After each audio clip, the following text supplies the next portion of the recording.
Welcome back to investRand, where we take the guesswork out of property investing. And as I always say, this is a channel for successful property investors and future successful property investors. In today's video, we're going to be talking about 10 essential steps you can take today in order for you to purchase an investment property in South Africa. Whether you're somebody who's new in real estate or somebody who is experienced in real estate investing, this video is going to give you a roadmap that you can be able to use to make informed decisions when you're coming to your property investing. And as Andrew Carnegie said, most millionaires became so by investing in property, and I hope that you are the next one. So now let's dive into it. Step number one is doing research on the market. Why do you want to do a market research? You need to know the average prices in the area, the average prices for rentals, and of course the economic condition, and most importantly, you need to understand what are some of the risks that are associated with your property investment.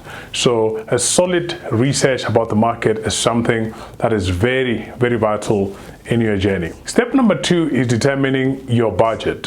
What am I talking about here? I'm talking about your buying costs. If you're going to buy an existing property, that's going to be buying costs associated with that purchase. This can do things like your transfer fees, or maybe your bond fees, or maybe your sourcing fees, or renovation fees, or whatever fees you need in order for you to purchase a property. That is something that you need to determine to say how much exactly can you spend.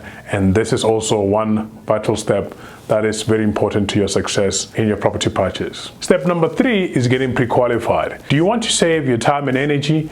Get pre-qualified within 2 minutes online with your bond originator, your banker, your relationship manager at the bank, whoever it is who can help you get pre-qualified. Just get that done.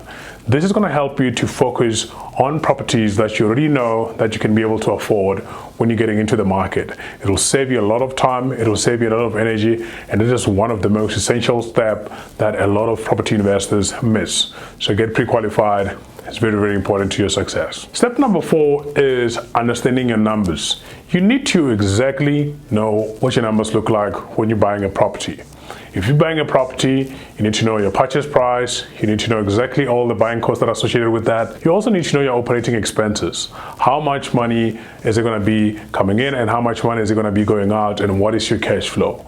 And of course, you need to plan for the worst case scenarios to see what happens if you don't have all the tenants, or what happens if something breaks in the property. So all of those scenarios needs to be provisioned into your numbers. So that is step number four. That is very vital. Step number five, you need to explore your loan options. So this is something that people miss. You need to understand your financing options when it comes to property.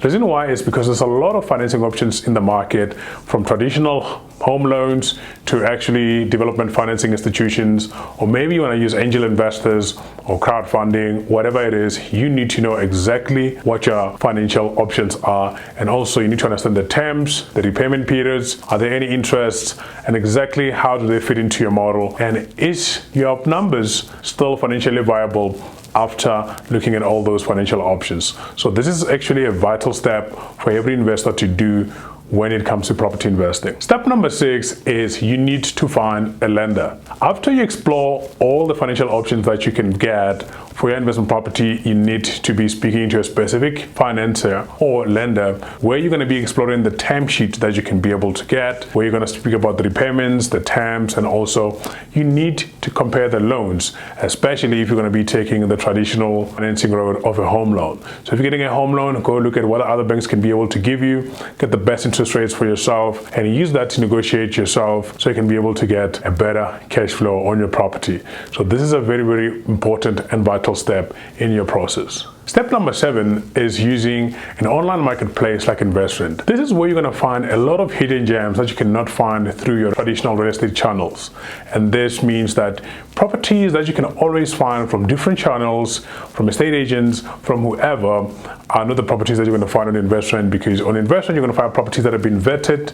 Of course, they have the right financing options, and then most importantly, they have great cash flow that is aligning with your investment goals. So go and try investRand and make sure that you find value and thrive in your property investing. Step number 8 is looking for a great location. A great location is a location that has high rental demand and also a lot of potential for growth.